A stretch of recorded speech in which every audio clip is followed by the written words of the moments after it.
تو اللہ نے بےعزتی لکھی ہوئی تھی. جب میں بیٹھا ہوں تو چلی بھی نہیں رہی تھی. 6 آدمیوں نے دھکا لگایا اس کو. یعنی وہ جتنی عزت بچانا دوست چاہ رہے تھے نا, تو وہ, اور ہم نے انجوائے کیا. ہم نے کہا بھائی ان چیزوں میں عزت ذلت بولو نا, نہیں ہے ان چیزوں کیا ہو. ہمارا مقصد تھا بیان کرنا. بیان اگر اچھا ہو گیا تو ٹھیک ہے, میں گدھے پہ جاؤں, میں گھوڑے پہ جاؤں, میں سائیکل پہ جاؤں, میں ایف ایکس میں جاؤں. میں آپ کو اس لیے یہ سارے واقعات شو مارنے کے نہیں بتا رہا. خامخواہ کی ٹینشنیں کیوں پالی ہوئی ہے بھائی تم لوگوں نے؟ بلا وجہ اپنا معیار اتنا اونچا کیوں رکھا ہوا ہے؟ وہ معیار نہیں ملتا تو ٹینشن میں جاتے ہو. پھر ہم تو یہ سوچ رہے تھے یار ہماری اوقات موٹر سائیکل کی نہیں ہے, اللہ نے 125 دلا دی جی ٹی او. ہماری اوقات تو 125 کی نہیں, اللہ نے ایف ایکس دلا دی. ہماری اوقات تو ایف ایکس کی ہے, اللہ نے شیراٹ دلا دی. نہیں یاری بات سمجھ میں, ہم شیراٹ میں گھوم رہے ہیں بھائی, بڑا انجوائے کر رہے ہیں. وہ شیراٹ بھی گئی, کیسے گئی؟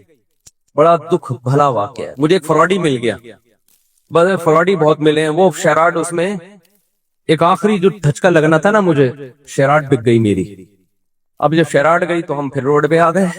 ٹھیک ہے, تو میں پھر یہاں سے بسوں میں جاتا تھا. W11, اب میں اس وقت مشہور ہو چکا تھا تو مجھے W11 میں لوگ پہچاننے لگے تھے. مفتی صاحب آپ بس میں, 2 منٹ کی چرنگی ہے نا یہاں پہ, مجھے اچھی طرح یاد ہے. میں آ رہا تھا وہاں اترنے, یار آپ بس میں؟ تو میں کہا بھائی میرے بس میں ہی جانا رہ گیا ہے, اس کے علاوہ میرے بس میں ہے نہیں. تو میں خوش تھا اس پہ, اور اللہ کی قسم خوش تھا, اوپر سے نہیں کہ میں وہ کر رہا ہوں. میں بہت خوش تھا الحمدللہ کہ یار میری ضرورت تو اس کی بھی نہیں ہے, اللہ مجھے بس کا کرایہ تو ہے نا, ورنہ بہت سے لوگ تو بس کا کرایہ نہیں ہوتا. جذبے اسی طرح, رشتے نہیں. گلگت جا رہا ہوں رشتوں کے لیے.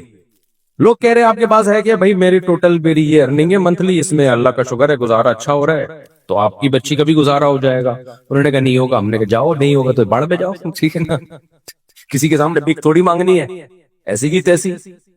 اچھا خیر, پھر مل بھی جاتے ہیں رشتے. تو اسی غربت میں ہماری تیسری بھی ہو گئی الحمدللہ. کتنی ہو گئی؟ تیسری. اچھا بھائی, تو ہمیں اس کی بھی خوشی کہ اوقات ہماری ایک کی بھی نہیں ہے, اور شادیاں کتنی ہو گئی, ہو جاتی ہیں یہ میں آپ کی بھی ہو جائیں گی, اور اچھے لوگ مل گئے مجھے. لیکن میں جیسے جیسے دیکھ رہا تھا کہ میری شادیاں ہو رہی ہیں, بچے پیدا ہو رہے ہیں, میری سورس آف انکم آٹومیٹیکلی بڑھ رہی ہے. ایسے ذرائع سے رزق مل رہا ہے جہاں سے تصور بھی نہیں تھا. ایسے ذرائع سے رزق مل رہا ہے جہاں سے تصور بھی نہیں ہے. اب میں ان کو واقعات سناؤں, آپ کے ہوش اڑ جائیں گے.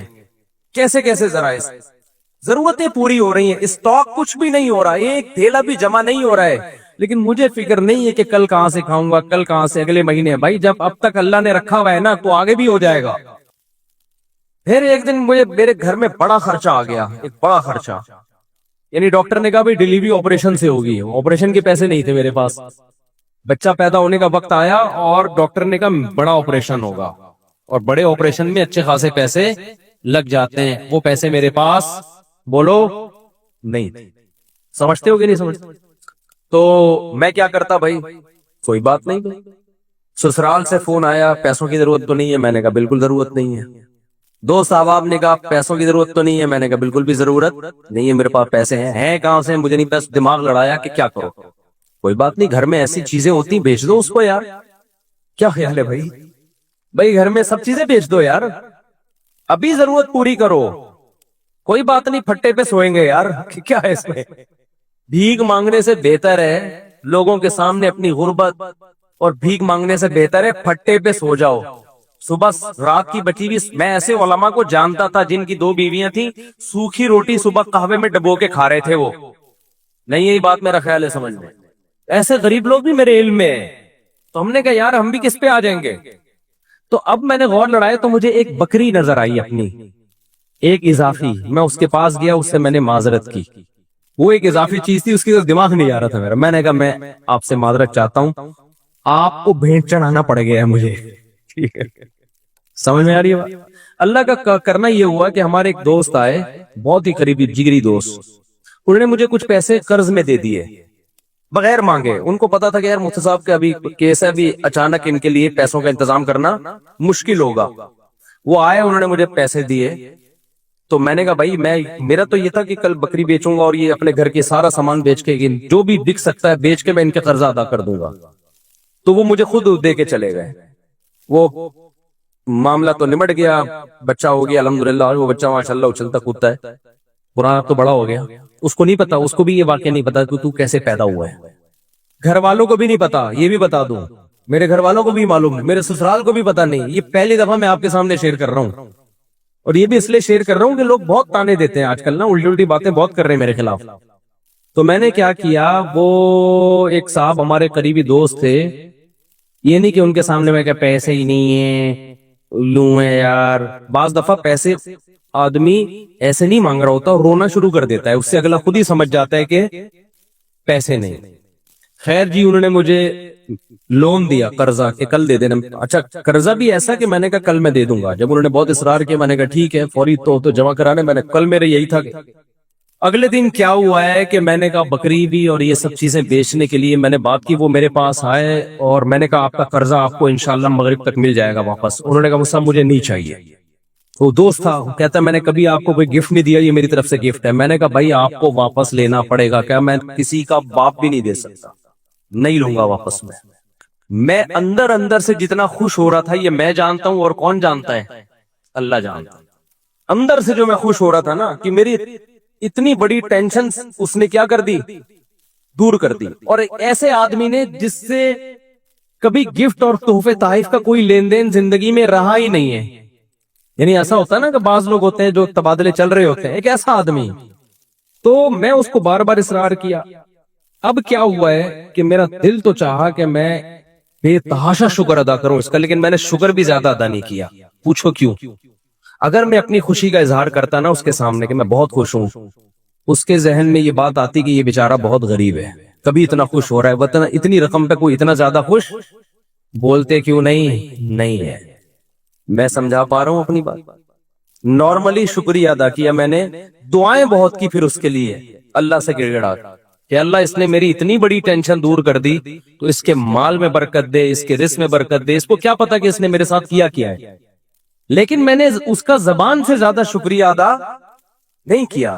کیونکہ آپ کسی کو ایک اماؤنٹ دیں اور وہ بچھا چلا جائے, اس کے دل میں آ سکتا ہے کہ لالچ پیدا ہو گئی, یہ دوبارہ بھی نکلوانا چاہ رہے ہیں. اس کے دل میں آ سکتا ہے اچھا یار ہمیں تو پتہ نہیں تھا ان کے مالی حالات اتنے خراب چل رہے ہیں, یہ اتنی سی رقم پہ اتنا خوش ہو جائیں گے. لیکن میں نے دعائیں اس کے لیے بہت. جب اللہ نے میری مالی حالات اچھے کر دیا, بہت اچھے حالات ہیں, پھر میں نے اس کو یہ واقعہ سنایا. میں نے کہا آپ نے جو 12 سال پہلے میرے ساتھ تعاون کیا تھا نا, آپ کو نہیں پتا تھا آپ نے کتنی بڑی خدمت کی, لیکن میں نے اتنی دیر آپ کے لیے بیٹھ کے دعائیں مانگی, اتنا بڑا احسان کیا آپ نے میرے اوپر. میں نے کہا اس وقت میں نے اس لیے شو نہیں کیا کہ آپ سمجھتے پتہ نہیں یار یہ کیا چل رہا ہے مارکیٹ میں, سمجھتا ہے کہ نہیں سمجھتا ہے. تو ایسے ہماری زندگی میں بہت کچھ آتا رہا, بہت سے رشتے ہمارے ریجیکٹ ہو گئے کہ جی اتنا تولہ سونا, اتنا. ہم نے کہا جاؤ اتنے تولے سونا. انہوں نے کہا قرض لے لیں. میں نے کہا ہم جب بچہ بیمار تھا تو ہم نے قرض نہیں لیا یار, تو ہم اب شادی کرتے ہوئے قرض لیتا ہو اچھا لگے گا؟ آدمی لوگ بولیں گے ہماری ایک ایک نہیں ہو رہی ہے, چوتھی کے لیے قرضے مانگ رہے ہیں.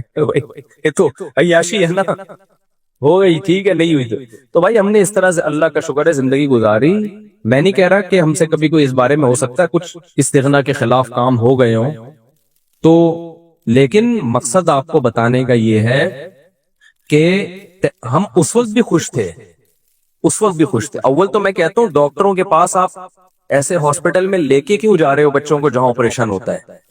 یہ بڑا مسئلہ آج کل ڈاکٹروں نے بنا دیا, یہ خرچہ خامخواہ کے ذمہ لگا دیا آپ کے.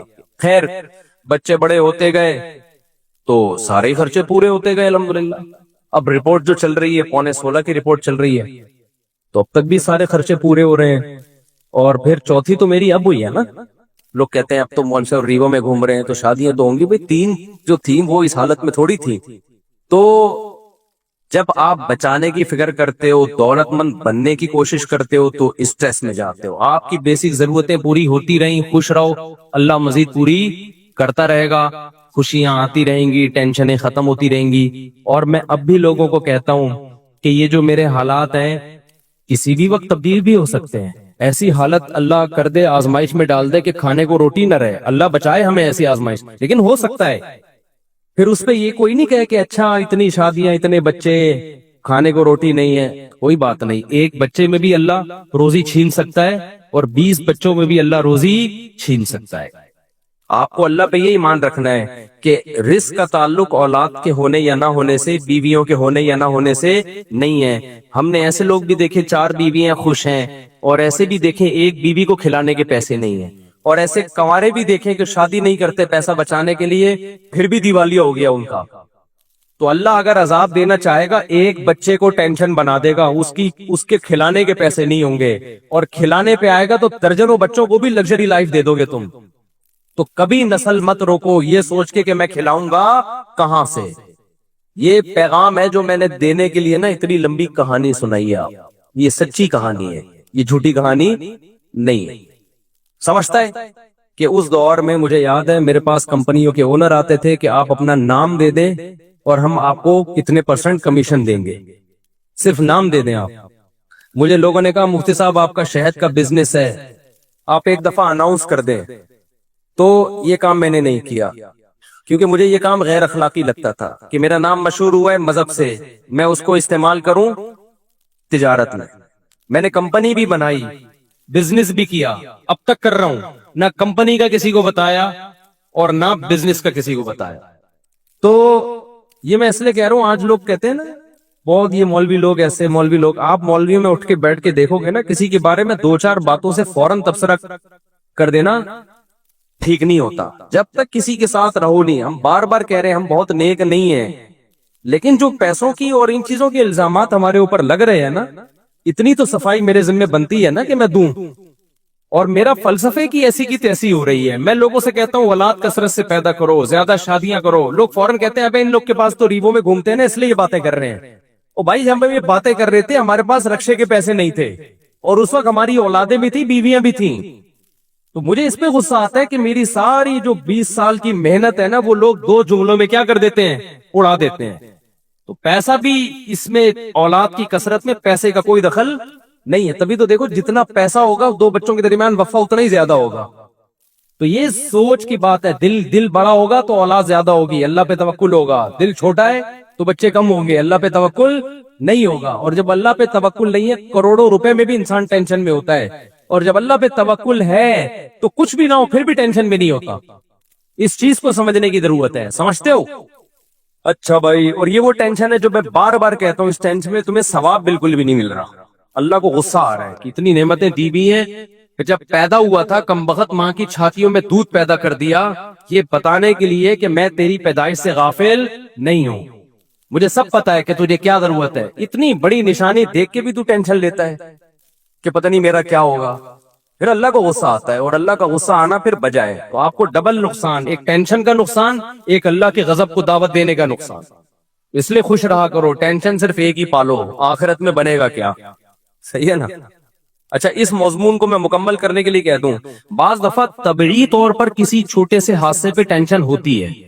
دیکھو ٹینشن کی 2 قسمیں ہیں، ایک عقلی اور ایک طبعی. اس کو سمجھنے کی ضرورت ہے. آپ کہہ سکتے ہو کسی بزرگ کو کوئی چھوٹی سی پریشانی آئی، وہ پریشان ہو گئے. آپ کو ہم نے تو سنا ہے کہ بزرگوں کو تو پریشانی نہیں ہوتی، وہ تو آخرت ہی کی پریشانی لیتے ہیں، دنیا کی نہیں ہوتی.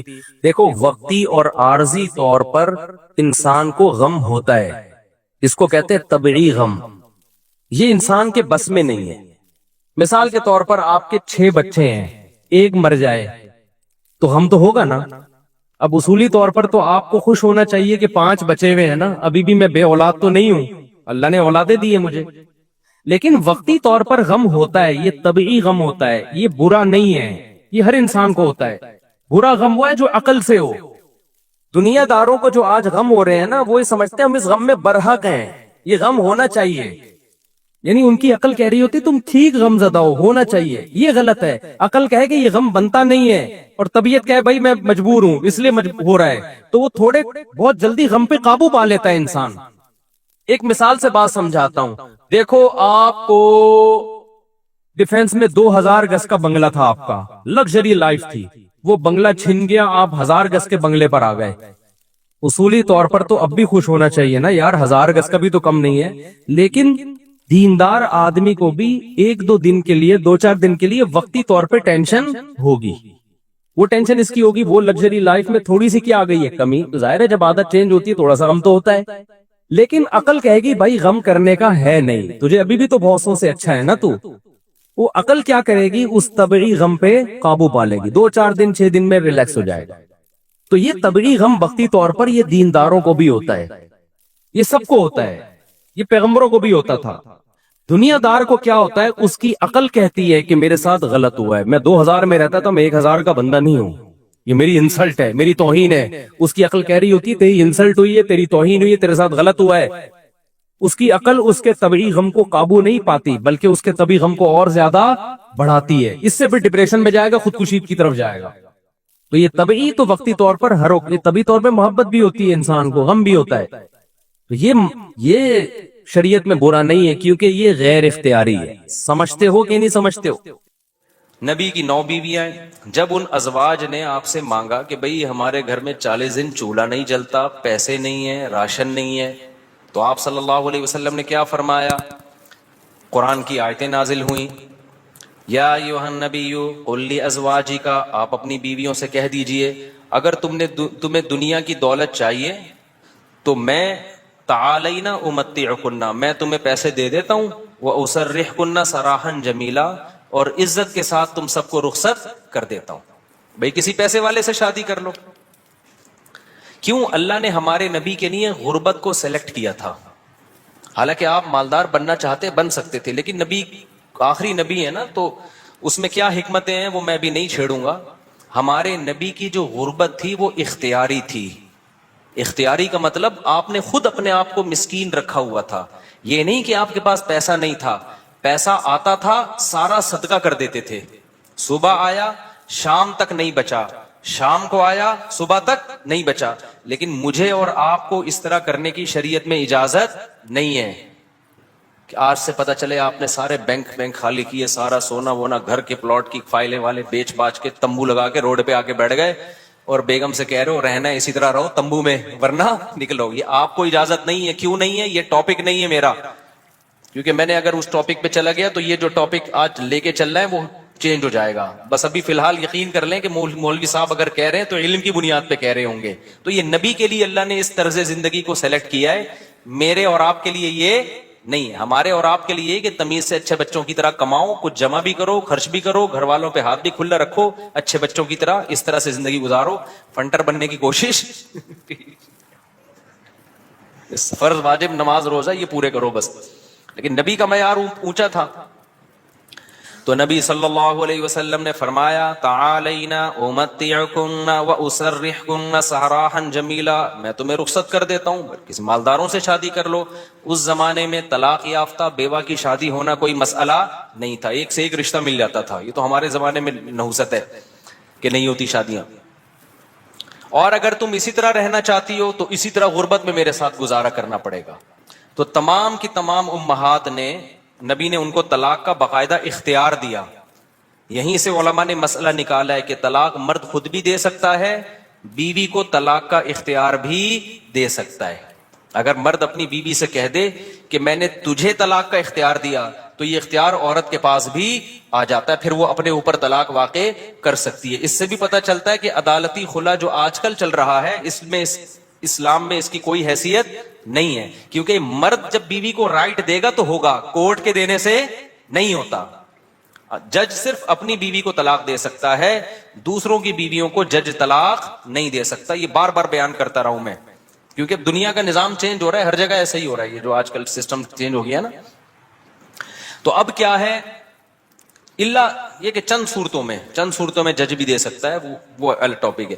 تو نبی صلی اللہ علیہ وسلم نے طلاق کا باقاعدہ اختیار دے دیا. یہ نہیں کہا کہ تم چاہتی ہو تو میں تمہیں طلاق دے دیتا ہوں, نہ, باقاعدہ رائٹ دے دیا کہ اپنے اوپر واقع کر لو. حضرت عائشہ رضی اللہ تعالی عنہا کا جب نمبر آیا, اچھا عورت اگر اسی مجلس میں وہ اختیار واپس کر دے تو ختم ہو گیا اختیار. مرد نے جس مجلس میں اختیار دیا نا اس مجلس کے ساتھ رہتا ہے, ہمیشہ کے لیے دے دیا تو ہمیشہ کے لیے, مجلس کے ساتھ دے دیا تو جب تک اس مجلس میں ہے طلاق واقع کر سکتی ہے, جب مجلس ختم ہو گئی تو طلاق کا آپشن بھی ختم. تو نبی نے حضرت عائشہ سے بھی فرمایا کہ تمہیں بھی میں اختیار دیتا ہوں, لیکن آپ نے فرمایا جلد بازی نہ کرنا. کیا مطلب؟ جلدی میں یہ نہیں کہہ دینا کہ بھئی مجھے نبی قبول ہیں, ایسا نہ ہو. کم عمر تھی نا حضرت عائشہ, ایسا نہ ہو جلد بازی میں فیصلہ کرو پھر دوبارہ کل فاقے پڑیں, پھر بولو بھائی کہ یہ میں نے فیصلہ کیا تھا, غلط کر دیا تھا. اس لیے آپ نے فرمایا اپنے گھر میں پہلے مشورہ کر لو. حضرت عائشہ سے فرمایا اپنے گھر میں جا کے مشورہ کر لو, مشورے کے بعد سوچ سمجھ کے ایک رائے قائم کرو کہ اسی فقر و فاقہ میں 40 دن چولہا نہیں جلے گا, اسی میں گزارا کرنا ہے یا مجھ سے طلاق لے کے کہیں اور شادی کرنی ہے. جلدی میں فیصلہ نہ کرو. حضرت عائشہ کو اتنا غصہ آیا نا نبی کے اس بات پر, فرمایا افی کا اشاور, آپ کے بارے میں مشورہ کروں گی میں, یعنی پیغمبر کے بارے میں اپنے ابا اماں سے جا کے مشورہ کروں گی کہ رہنا کہ نہیں رہنا, مطلب کوئی مشورہ نہیں کرنا, رہنا ہے. یہ جو غیر مسلم طنز کرتے ہیں نا کہ پیغمبر نے شادی کی اتنی کم عمر میں, اتنی بڑی عمر میں ایک 9 عمر لڑکی سے, تو اس 9 عمر لڑکی کو طلاق کا اختیار دیا جا رہا ہے اور وہ کہہ رہی ہے کہ آپ کے بارے میں میں نے کسی سے مشورہ نہیں کرنا. یہ سوال ہی غلط ہے. افی کا اشاور, یہ کیسے ہو سکتا ہے؟ آپ جیسا شوہر مجھے کہاں ملے گا؟ کوئی مشورہ نہیں, آپ کے ساتھ ہی رہنا ہے. تو یہ غیر مسلم جو اعتراض کرتے ہیں نا نبی پر, یہ مدعی سست اور گواہ چست, جس کے حق کی بات کر رہے ہیں حضرت عائشہ کی کہ معاذ اللہ ان کے ساتھ ظلم ہو گیا کہ کم عمر میں اتنی بڑی عمر سے شادی کرا دی ان کی. اس کم عمر کو تو یہ احساس نہیں ہو رہا, ان کو تو یہ ہو رہا ہے کہ اس سے اچھا رشتہ میرے لیے اس کائنات میں کوئی نہیں ہے. ہندو اور عیسائی کو اعتراض ہو رہا ہے کہ بچی پہ کیا ہو گیا؟ ظلم ہو گیا. اس کو کہتے ہیں مدعی سست اور گواہ بولو چست. جیسے کہ آپ لوگ بالکل بھی چست لگ نہیں رہے ہو مجھے اس وقت تراویح کی وجہ سے. تو یہ خود ہمارے پیغمبر کی ایک بہترین سیرت ہے کہ اتنی عمر میں ہو کے ایک کم عمر سے 9 عمر سے نکاح کیا, اور کھلانے پلانے کو بھی کچھ نہیں ہے, اور 8 سوکنے بھی ہیں, پھر بھی وہ کہہ رہی ہیں کہ آپ کے بارے میں مشورہ بھی نہیں کرنا میں نے. حالانکہ اب تو زندگی گزار چکی تھی نبی کے ساتھ. اگر وہ شروع میں فیصلہ معاذ اللہ غلط ہو گیا تھا شادی کا, تو اب تو ٹائم گزر چکا تھا نا, اب تو آپ کے پاس آپشن تھا بھائی میں نہیں رہتی. وہ کہہ رہی ہیں آپ کے بارے میں میں نے مشورہ بھی نہیں کرنا, اور یہ ناممکن ہے. یہ کیسی بات آپ کر رہے ہیں؟ میں آپ کے بارے میں کیسے مشورہ کر سکتی ہوں؟ خدا کی قسم کسی غیر مسلم میں غیرت ہوگی نا, غیرت, بھٹ دھرم اور ضدی نہ ہو, اس بات کو پیغمبر کی نبوت کی دلیل سمجھ کے محمد صلی اللہ علیہ وسلم پر ایمان لے کر آئے گا کہ آپ جیسی پاکیزہ سیرت اور آپ جیسے کامیاب شوہر اس کائنات میں گزرے نہیں ہیں. آج کوئی 50 سال کا 9 سال کی سے کر کے دکھائے, چند دن گزارے اور کھلانے کو روٹی بھی نہ ہو, اچھی بھلا جو بیوی ہوگی نا وہ مارکیٹ سے کیا ہو جائے گی؟ شارٹ ہو جائے گی. بلکہ آج جو مارکیٹ سے شارٹ ہو رہی ہیں بیویاں وہ والی ہو رہی ہیں جو جوڑ کی شادیاں ہیں, جو ظاہری اعتبار سے بھی جوڑ کی شادیاں. 25 سال کے لڑکے کی 24 سال کی لڑکی سے شادی ہو رہی ہے, 25 سال کا یہ PhD بھی ہے, پروفیسر بھی ہے اور کروڑ روپے کما بھی رہا ہے, اور بیگم غریب بھی ہے. پھر بھی جس دن مارکیٹ سے آٹا شارٹ ہوا بیگم اسی دن مارکیٹ سے شارٹ ہو گئی. آٹا شارٹ ہونے کی فکر اتنی نہیں ہوتی جتنی اس کو بیگم کے شارٹ ہونے کی. ہمارے پاس تو کیسز آ رہے ہیں نا, کورٹ میں بھی آ رہے ہیں. ذرا سا بے روزگار ہوا بیگم شارٹ, وہ کہتی تیرے میں ہے کیا جو میں تجھ سے تیرے ساتھ رہوں, ایک آٹا دے رہا تھا وہ بھی نہیں ہے بھائی. تو یہ محمد صلی اللہ علیہ وسلم کے بہترین شوہر ہونے کی دلیل. میدان جنگ میں آپ سے بہترین کمانڈر کوئی نہیں, سیاست میں آپ سے بہترین سیاست کسی کے پاس نہیں, گھر میں آپ سے بہترین شوہر کوئی نہیں. ایک ہی وقت میں تمام بہترین صفات اللہ نے اکیلے محمد صلی اللہ علیہ وسلم میں جمع کر دی, جبکہ اسباب اور وسائل بالکل بھی نہیں ہے. اسباب اور وسائل تو پیسے کو بولتے ہیں نا, وہ بالکل بھی نہیں ہے. اب میں وہ اس واقعے کی طرف آتا ہوں. اب مجھے بتاؤ, ہاں تو میں آپ سے یہ کہہ رہا تھا کہ بیگم صاحبہ کو خوب اچھا کھلائیں, جو خود پہنے اس کو پہنائیں, جو خود کھائیں اس کو کھلائیں. لیکن قدرت کی طرف سے اگر غربت آ گئی ہے بھائی تو پھر ٹینشن لینے کا نہیں ہے. پھر بیگم اگر کہتی ہے نہیں رہنا, کوئی بات نہیں بیگم, میں تو یہی کچھ کھلا پلا سکتا ہوں, رہنا ہے رہو, نہیں تو پتلی گلی سے نکلو, ہم کسی اور سے شادی کر لیں گے. ایک دم سے نہ نکال دو, پہلے مجھ سے مشورہ لے لینا.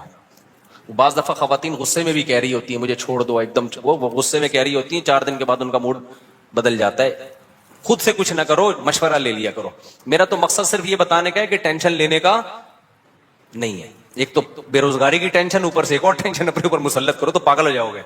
ٹینشن وینشن نہیں, ٹینشن صرف ایک چیز کی لینی ہے بھائی, وہ جو حدیث میں آتا ہے من کانت الآخرۃ ہمہ, جس نے آخرت کو اپنی ٹینشن بنا لیا تو اللہ اس کی تمام ٹینشنوں کو ختم کر دیتے ہیں. اس کی فکریں سمیٹ دیتے ہیں. ہماری ٹینشن بس یہ کہ آخرت میں بخشش ہو جائے. نہ بیگم ٹینشن ہے ہماری, نہ بچے ہماری ٹینشن ہے, نہ کوئی اور ہماری ٹینشن ہے, نہ گورنمنٹ ہماری ٹینشن. میری ٹینشن یہ ہے کہ مجھ سے قیامت کے دن سوال ہوگا, میں اس سوال میں پورا اترتا ہوں یا نہیں. اب آٹا مہنگا ہونے کی ٹینشن ہم کیوں نہیں لے رہے کہ ہماری وجہ سے نہیں ہوا. میری وجہ سے ہوا ہوتا نا تو میں ٹینشن لیتا کہ آخرت میں چترول کس کے لگیں گے, ہمارے میری وجہ سے تھوڑی ہوا ہے. اب اگر ہمارے پاس مسائل ہیں تو مہنگا آٹا خریدیں گے, مسائل نہیں ہیں تو بیگم کو بولیں گے پاپے چائے میں ڈبو کے. پاپے بھی آٹے کے بنتے ہیں. آہستہ آہستہ, اللہ نہ کرے ہمیں وہ حالات نہ آئے, ابھی تو اللہ کھلا پلا رہا ہے, لیکن اگر اللہ نہ کرے خدا نہ خواستہ ایسے حالات آئیں تو بھائی وہی گزارا کرو, 2-3 کھجوریں کھا لیا کرو صبح شام. مرتا نہیں ہے بھوک سے اتنی جلدی انسان, اور جب آپ بھوکے رہو گے نا ایک دم کولیسٹرول کم ہوگا, جوان ہو جاؤ گے. میں آپ کو بتاؤں, ابھی تو ڈاکٹر کہہ رہے ہیں کہ بھوکا رہنے سے بہتر کوئی جوان ہونے کا نسخہ نہیں ہے, تو ڈاکٹر بھی اس طرف آ گئے, اگرچہ کھا دبا کے رہے ہیں, وہ بھی مشورے اس طرح کے دے رہے ہیں. تو خیر, اب دیکھو حضرت ابو سعید خدری رضی اللہ تعالی عنہ نبی کے پاس آئے, سارا گھر لٹا دیا. ایسے موقع پہ جب کوئی آئے گا تو اس کو کیا مشورہ دیا جائے گا؟ بھائی سب سے زیادہ ان کو راشن دیا جائے, تسلیاں دی جائے. لیکن نبی کے سامنے آئے, ہاتھ پھیلایا, یا رسول اللہ میری ماں نے بھیجا ہے, باپ بھی شہید اور بھائی بھی شہید, اور احد میں آپ کی خاطر شہید ہوئے ہیں, آپ نے کہا تھا لڑائی کے لیے جاؤ.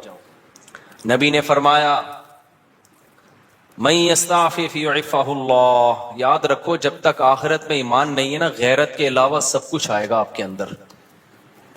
میں نے بڑے بڑے لالچی لوگ دیکھے, داڑیاں ٹوپیوں والے, ایسے نور ان کے چہروں پہ برس رہے ہوتے ہیں نا, آدمی کہتا ہے پتہ نہیں کہاں سے نور کی کریمیں لگائی ہیں اس نے.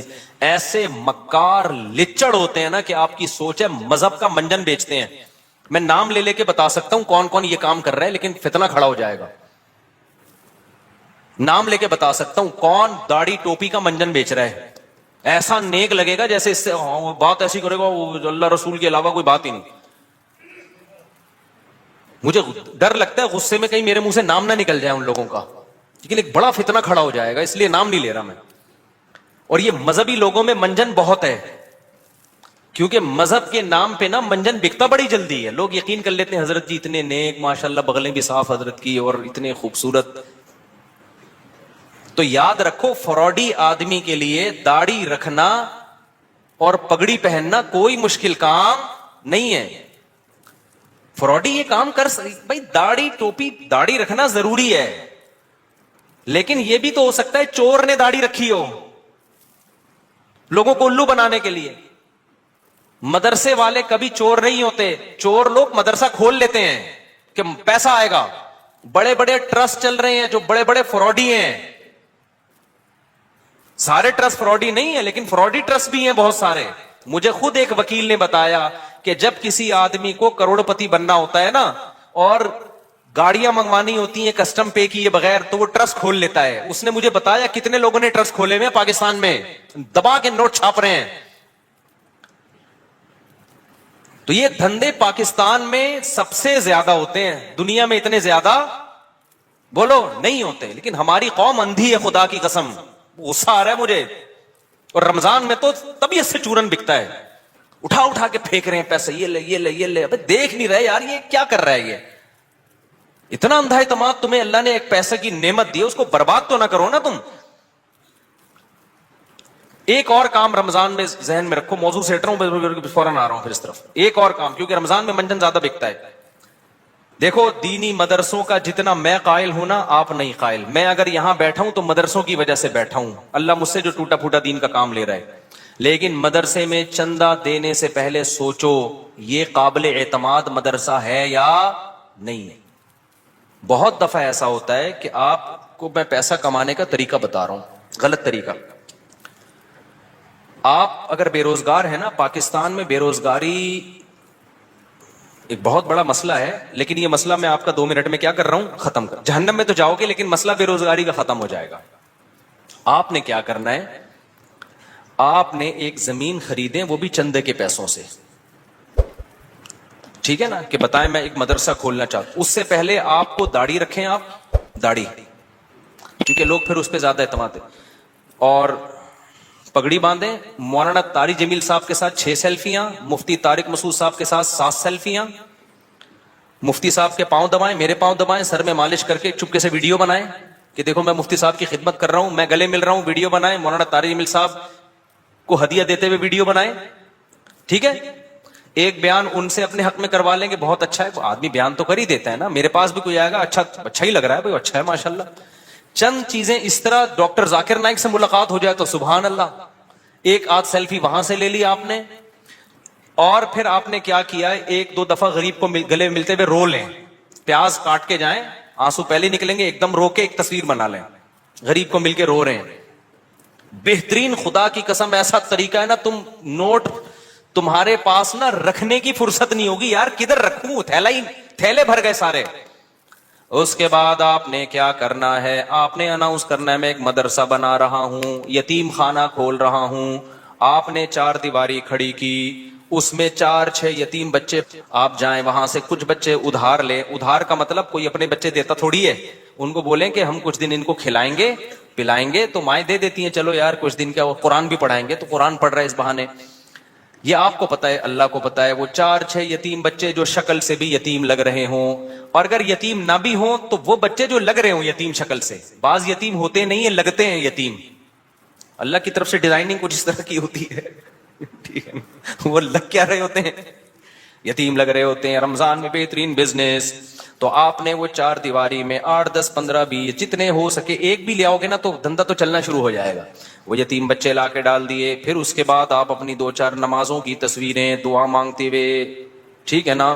اور پھر آج کل خلافتیں بھی مل جاتی ہیں, ایک آدھ بزرگ کے تھوڑا سا کچھ, آپ جو 2 نمبر قسم کے بزرگ ہوتے ہیں, ہدیے ودیے دیے اور تھوڑا سا خلافت لے لی وہاں سے. اس کے بعد پھر میرے بھائی, اب جو آپ کے پاس پیسہ آئے گا نا, آپ آگے آگے اور پیسہ آپ کے پیچھے پیچھے. لوگ کہیں گے یار یہ میری طرف سے بکرا, 10-10, 20-20 لوگ بکرے لا رہے ہوں گے, 9 بکرے آپ کے گھر میں, 1 بکرا کاٹ کے بچوں کو کھلا دو. لوگ سمجھ رہے ہوں گے دیکھو بکرا کھلا رہا ہے نا, یہ لوگ یہ تھوڑی دے رہے ہوں گے کم بخت کھلا کتنا رہا ہے, اور 9 تو گھر میں پہنچائے ہیں اس نے, اور وہ قصائیوں سے ان کے رابطے ہیں, وہ بک رہے ہیں مارکیٹ میں.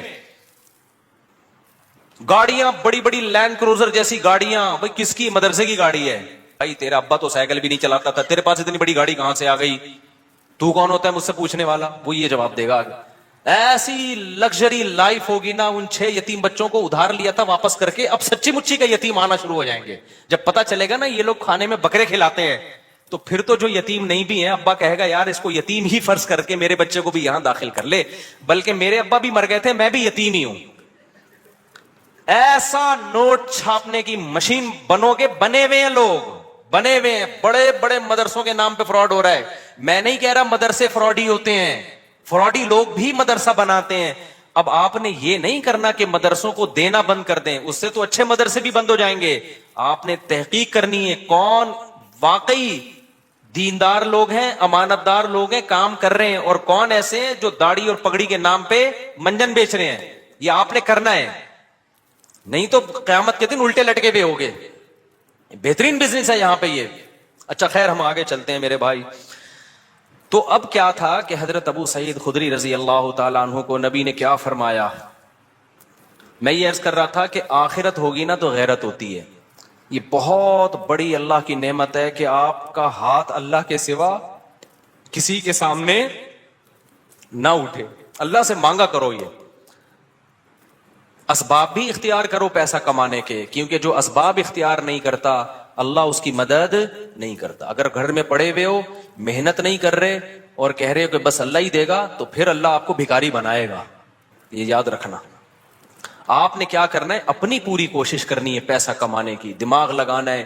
کیوں؟ رزق حلال عین عبادت ہے. الکاسب حبیب اللہ, محنت کر کے کھانے والا وہ اللہ کا دوست ہے. تو اب کیا ہے, ہمارے نبی نے حضرت ابو سعید خدری سے فرمایا کہ من یستعفف یعفہ اللہ. کیا مطلب؟ جو اپنے آپ کو رسوا ہونے سے بچانا چاہتا ہے, عفت کا مطلب رسوا ہونے سے بچانا, دامن داغدار نہ ہو, ذلیل ہونے سے بچانا چاہتا ہے. اس سے پتہ چلا مانگنا کیا ہے, بول لو نا, ذلت ہے. ہاتھ پھیلانا کیا ہے, ذلت. تو جو چاہتا ہے کہ میں ذلیل نہ ہوں, ہمیں تو پتہ ہی نہیں کہ یہ ذلت ہے. ہم تو سمجھتے ہیں میں اتنا چونا لگاتا ہوں بندے سے 2 منٹ میں اتنے پیسے نکلوا لیتا ہوں، یہ میرا کمال ہے۔ ایک چور کو پکڑا نا، کورٹ میں لے کر گئے، عدالت نے کہا یار تم نے اتنی خوبصورتی سے چوری کی، کسی کو پتہ ہی نہیں چلا۔ چور کہتا ہے شکریہ سر، آپ نے میری اتنی تعریف کی، اتنا زبردست چور ہوں میں۔ جج نے کہا کم بخت میں تیری تعریف نہیں کر رہا، تیری برائی کر رہا ہوں۔ تو نبی نے فرمایا من یستعفف یعفہ اللہ، جو اپنے آپ کو رسوا ہونے سے بچانا چاہتا ہے اللہ اسے رسوائی سے بچاتا ہے۔ اب سوال پیدا ہوتا ہے کہ رسوائی سے تو بچ جائیں گے لیکن ٹینشن تو ہے نا، فاقے تو پڑ رہے ہیں، مصیبت تو ہے۔ اگلا جملہ نبی نے فرمایا وَمَن يَتَصَبَّرْ، جو اللہ سے صبر مانگتا ہے یُصَبِّرْهُ اللہ، اللہ اسے صابر بھی بنا دیتا ہے۔ اس ٹینشن میں اللہ سے مانگو صبر، تو اللہ کیا کرے گا؟ صبر دے دے گا۔ جیسے موسیٰ علیہ السلام کی ماں نے جب حضرت موسیٰ کو صندوق میں رکھا نا بچے کو، تو فرعون نے پکڑ لیا اس بچے کو۔ اب قرآن کہہ رہا ہے موسیٰ کی ماں دل برداشتہ ہو گئی، میرا بچہ کس کی گود میں چلا گیا ہے؟ فرعون کی۔ ماں تو ایک دم ہو جائے گی نا، اگر جا کے بتا دیتی کہ میرا بچہ ہے، فرعون نے فوراً قتل کر دینا تھا اس کو۔ لیکن عورت جذباتی ہوتی ہے، وہ انجام نہیں دیکھتی، وہ جذبات سے مغلوب ہوتی ہے۔ لیکن قرآن کہتا ہے وَرَبَطْنَا عَلَىٰ قَلْبِهَا، ہم نے موسیٰ کی ماں کے دل کو باندھ دیا۔ کیا بلاغت ہے قرآن کی! موسیٰ کی ماں کے دل کو کیا کر دیا؟ رسیوں سے باندھ دیا، جیسے ہلے نہیں اپنی جگہ سے، دل برداشتہ نہ ہو۔ یہ قرآن کی بلاغت ہے، یعنی صبر کی توفیق دی۔ اس صبر کی توفیق کو بیان کرنے کے لیے قرآن کیا کہتا ہے؟ موسیٰ کی ماں کو کے دل کو ہم نے رسی سے کیا کر دیا؟ ایسے کس کے باندھ دیا، ہلے نہیں بھائی۔ جیسے کسی بندہ ہل رہا ہو نا، آپ اسے رسی سے کس کے بالکل بند کر دو، اب وہ گیا، یعنی وہ ہلنا بھی چاہے تو نہیں ہلے۔ تو اس سے پتا چلتا ہے کہ بعض دفعہ انسان بے صبرا ہو رہا ہوتا ہے، لیکن اللہ کی طرف سے اس کو ایسی توفیق ملتی ہے کہ اللہ اس کے دل کو رسیوں سے باندھ دیتے ہیں۔ ہلنا نہیں، چپ کر کے تمیز سے بیٹھا رہے، مجھ پر اعتماد اور توکل کر۔ اسی لیے قرآن میں نبی کو اللہ نے فرمایا وما صبرک الا باللہ، اے نبی آپ صبر کریں، لیکن آپ کا صبر اللہ کی توفیق کے بغیر نہیں ہوگا، یہ صبر بھی آپ نے اللہ سے مانگنا ہے۔ تو نبی نے فرمایا جو صبر کرنا چاہتا ہے اللہ اس کو صبر کی توفیق دیتا ہے۔ آج ڈپریشن اس لیے بڑھ رہی ہے کہ صبر کرنا چاہتے ہی نہیں ہے۔ جو ٹینشن آئی، جو مصیبت آئی، بس نکال دو فوراً جا کے۔ جو پہلے آ گیا نا وہ پٹتا ہے۔ آپ جب غصے میں بیٹھے ہو تو جو شروع میں آ گیا نا وہ اس کا کیا ہو گیا؟ بیڑا غرق ہو گیا۔ اس کے بعد حدیث دیکھو، حضرت ابو سعید خدری واپس چلے گئے۔ کیوں؟ نہ ماں نے کوئی اعتراض کیا، نہ 10 سال کے بچے نے کوئی اعتراض کیا۔ کیوں؟ لیڈر کو دیکھ رہے تھے کہ لیڈر ہم سے زیادہ قربانی دے رہے، اور آپ کی صداقت پہ یقین تھا۔ حدیث میں آتا ہے کہ حضرت ابو سعید خدری نے زندگی بھر کسی سے نہیں مانگا، یہاں تک کہ اپنا کوڑا بھی گرتا تھا نا اونٹ سے تو نیچے اتر کے اٹھاتے تھے، وہ کوڑا بھی نہیں مانگتے تھے کسی سے۔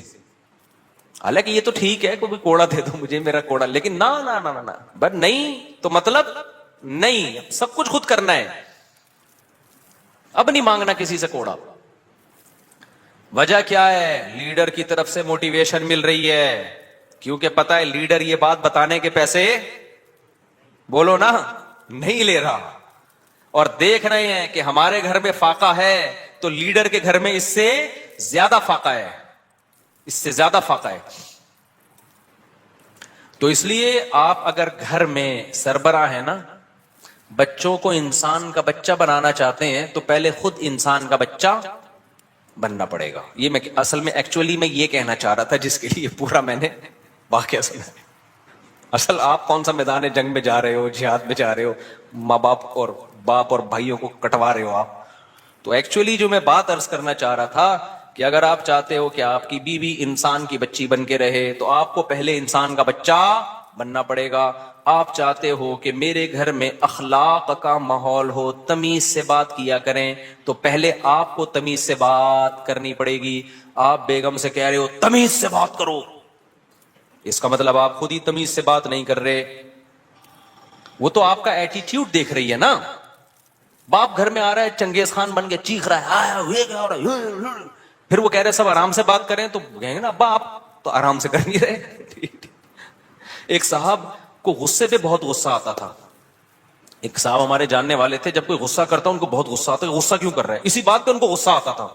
ہم کہتے تھے اس کو جتنا غصہ آ رہا ہے نا کسی بات پہ, اور آپ کو اس غصے پہ اس سے زیادہ غصہ آ رہا ہے, تو اس کو غصہ کیسے ٹھیک ہوگا. اب آپ کسی کو یہ سمجھا رہے ہو کہ غصہ مت کرو, تو یہ بات آپ کو آرام سے کہنے پڑے گی, غصے سے نہیں. کیونکہ اگر آپ نے غصے سے کہہ دی, اس کا مطلب وہ جو کام وہ کر رہا ہے آپ بھی وہی کر رہے ہو. تو مارکیٹ میں جو چل رہا ہے نا وہ بتا رہا ہوں میں آپ کو. تو اس لیے میرے بھائی, جب بھی کوئی بات ہم نے اپنے بڑوں کو دیکھا ہے کہ ہمیں اگر سخاوت کی ترغیب دی نا انہوں نے کہ خرچ کیا کرو, تو میں نے اپنے بڑوں کو دیکھا انہوں نے ہم سے 20 گنا زیادہ خرچ کیا. 20 گنا تو وہ ہے جو ہمیں نظر آ رہا ہے, جو نظر نہیں آ رہا وہ پتہ نہیں کتنا ہوگا. ہم نے دیکھا کہ انہوں نے ہمیں کہا کہ عبادت کیا کرو, تو ہم نے دیکھا کہ وہ ہم سے کئی گنا زیادہ عبادت کر رہے ہیں. انہوں نے دیکھا اللہ پہ اعتماد اور توکل کیا کرو, انہیں ہمیں کہا تو ہم نے دیکھا کہ وہ ہم سے زیادہ اللہ پہ اعتماد اور توکل کر رہے ہیں. انہوں نے بولا کہ ہم نے مدرسے میں کوئی انتظام کرنا ہے, چندہ جمع کرو, تو خود اپنی جیب سے سب سے زیادہ چندہ دیا. نہیں آ رہی بات, چھوڑو رہنے دو, ایسے ہی ٹھیک ہے. تو گھر میں بچوں کو عمل دکھایا کرو. آپ اگر اپنے بیٹوں کو سمجھاتے ہو کہ بہنوں کے ساتھ اچھا سلوک کرو, یہ اس زمانے کی بات ہے جب گھر میں بچے بچیاں ہوا کرتے تھے, اب تو ایک آدھ ہوتا ہے, تو وہ سارا سیٹ اپ ہی برباد ہو. پہلے یہ ہوتا تھا 7-8 بہن بھائی ہیں, تو ماں باپ بھائیوں کو حکم دیتے تھے بیٹوں کو کہ بھی بیٹیوں کا بھی خیال کرنا. اب تو ٹیاں ہے ہی نہیں, ٹی رہ گئی ہے, بیٹیاں نہیں ہوتی, ایک آدھ بیٹی ہوتی, وہ خود ہی اپنا خیال رکھ لے گی, اس کے لیے آپ کو نہ وصیتیں کرنے کی ضرورت نہ تکلف کی. یہ ان لوگوں کی بات کر رہا ہوں جن کے ہاں بچے ہوتے ہیں, خاندان ہوتے ہیں, چاچے مامے خاندان گھر آباد ہوتے ہیں, تو ان کے لیے ایک خصوصی پیکج ابھی میں پیش کر رہا ہوں کہ جب وہ اپنے بیٹوں کو سمجھائیں کہ اپنی بیٹیوں کا خیال کرنا, تو کیا مطلب بھائیوں کو سمجھا رہے ہیں بہنوں کا, تو پھر آپ نے ان کے سامنے اپنی بہنوں کا خیال کر کے دکھانا ہے. اپنی بہنوں کو دعوت دو, ان کو ہدیے دو, ان کو پیسے دو, بچوں کو پتا چلے ہمارا ابا اپنی بہنوں کا اتنا خیال کرتا تھا, تو ہمیں بھی ابا کے جانے کے بعد اپنی بہنوں کا خیال کرنا ہے. ان کو پتا ہے ابا کے پاس نصیحتوں کے علاوہ کچھ بھی نہیں ہے, ٹھیک ہے. پوری تقریر ابا کی 1 گھنٹے کی ہوتی ہے, لیکن ابا کی جب بہنیں آتی ہیں تو ابا 5 روپے بھی خرچ کرنے کے لیے تیار نہیں ہے.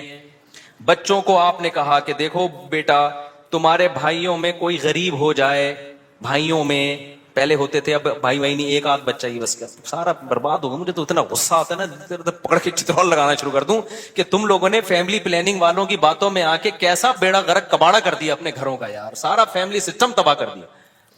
اس کے لیے شادی کرنے کی ضرورت ہی نہیں تھی تم لوگوں کا یار. شادی تو ہوتی بچے پیدا کرنے کے لیے, ایسے ہی تھوڑے دن رہ گئے تھے زندگی گزار لیتے. ٹینشن, بیگم کی ٹینشن کی بھی کیا ضرورت ہے, اور اگر ٹینشن لے لیے تو ایک آدھ بچے سے زیادہ تو پھر اس کی ٹینشن ہوتی ہے. بچوں کی وجہ سے تو بیوی کو پال رہا ہوتا ہے آدمی. خیر اب یہ باتیں پھر خواتین ناراض ہوتی ہیں, ویسے بھی پالتا ہے, ایسا نہیں ہے صرف بچوں کی وجہ سے, تو بلکہ پالتا کہاں ہے, خود پلتی ہیں.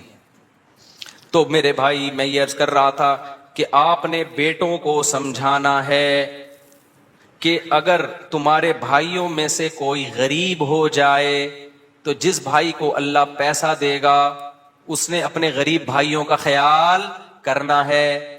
یہ تقریر جب سمجھ میں آئے گی جب بچے دیکھیں گے ہمارے ابا ہمارے چاچا اور تایا کا خیال رکھتے ہیں. نہیں آ رہی سمجھ.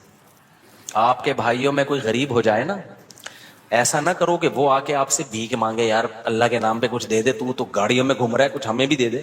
آپ نے پہلے سے ہی ان کو دینا شروع کر دینا ہے, ان کا حصہ ہے.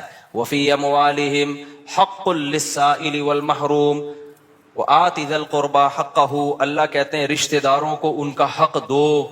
تو رشتہ داروں میں تو بھائی بہن سب سے پہلے ہیں بھائی. اللہ کہہ رہی ہے ان کا رائٹ ہے, ان کا حق ہے. آپ کے پاس پیسہ ہے, وہ غریب ہیں, تو میں نہیں کہہ رہا ان کو وہی اسٹینڈرڈ دے دو جو آپ کا ہے, اتنا تو کرو نا کہ کچھ تو تھوڑا سا خیال کرو ان کا. ایک کے پاس پیسہ آ جاتا ہے, دوسرا پیچھے پڑا ہوا ہوتا ہے, اور وہ کہتے ہیں تجھے ضرورت کیا ہے, تو ضرورت کیا ہو بھائی. بھائیوں کو بہنوں کو ضرورت کی وجہ سے نہیں دیا جاتا. کس وجہ سے دیا جاتا ہے؟ رشتے کی وجہ سے دیا جاتا ہے. یہ اللہ کا حکم ہے, اگر آپ آخرت پر ایمان رکھتے ہو آپ کو یہ کرنا پڑے گا. نہیں رکھتے تو جیسے انگریز زندگی گزار رہا ہے, وہ بیوی کو بھی نہیں کھلاتا, وہ ماں باپ کو نہیں کھلاتا, تو آپ بھی نہ کھلاؤ. تو ایک فیصلہ کر لو, انگریزوں کے طریقے پہ چلنا ہے یا اسلام کے طریقے پہ چلنا ہے. اسلام کے طریقے پہ اگر چلنا ہے تو رشتہ داروں پہ بھی خرچ کرنا پڑے گا, بیوی بچوں پہ بھی خرچ کرنا پڑے گا, والدین پہ بھی خرچ, دیکھو جملہ مکمل ہی نہیں کر رہے, کرنا پڑے گا. تو حضرت ابو سعید خدری کو نبی نے کیا فرمایا؟ جو اللہ سے صبر مانگتا ہے اللہ صبر دیتا ہے. بڑی خاندانی بات. اب اس کا یہ مطلب نہیں ہے کہ مانگنے والوں کو دینا چھوڑ دو, ان کو آپ یہی مشورے دیا کرو. آئندہ کوئی آئے بھکاری تو آپ کو حدیث میں آتا ہے حضرت ابو سعید خدری آئے تھے تو نبی نے ان کو مشورہ دیا تھا, تو میرا بھی مشورہ یہ اللہ سے مانگ جا کے. نبی نے ہر ایک کو یہ مشورہ نہیں دیا, لیول دیکھا لوگوں کا. بہت سے صحابہ آئے, نبی نے ان کو دے دیا کہ ان کا توکل کا وہ لیول نہیں تھا. ابو سعید خدری تو لیڈر تھے نا, بعد میں لیڈر بنے ہیں, جنگوں میں کمانڈر بنے, علم کے مفتی بھی بنے حضرت ابو سعید خدری. ان صحابہ میں ہر ایک مفتی نہیں تھا, چند مخصوص لوگ تھے جو فتویٰ دیا کرتے تھے. تو مذہبی لیڈر تھے نا حضرت ابو سعید خدری, اس لیے ان کو تیار کیا نبی نے کہ ان کا لیول توکل کا اونچا ہوگا. تو اب یہ جو بیچارہ عام بھکاری آ رہا ہے اس کو وہ والے توکل پہ نہ چڑھاؤ بھائی, ٹھیک ہے, جس پہ خود بھی نہیں ہو. ہاں بھکاریوں کو دینا چاہیے نہیں دینا چاہیے اس میں بہت سوچ سمجھ کے. بھکاریوں میں پروفیشنل لوگ بہت زیادہ ہیں. پورے نا سعودی عرب میں بھکاری لوگ کنٹینر بھر کے لا رہے ہوتے ہیں. ایک ہمارے میں پہلے جہاں رہا کرتا تھا نا, وہاں ایک جاننے والا بندہ تھا, اس کے بارے میں پتا چلا کہ سعودی عرب میں وہ حج کرنے گیا اور بھیک جمع کر کے پورا کنٹینر بک کرایا, اس کا پورا مال اترا کنٹینر یہاں پہ, وہ سارا بھیک کا کنٹینر تھا. تو حج بھی پتہ نہیں بھیک لے کے گیا ہوگا. تو ایسے بھی لوگ ہیں. تو میں یہ نہیں کہہ رہا کہ بھکاریوں کو نہ دیں, لیکن سوچ لیا کریں کہ مستحق ہے بھی یا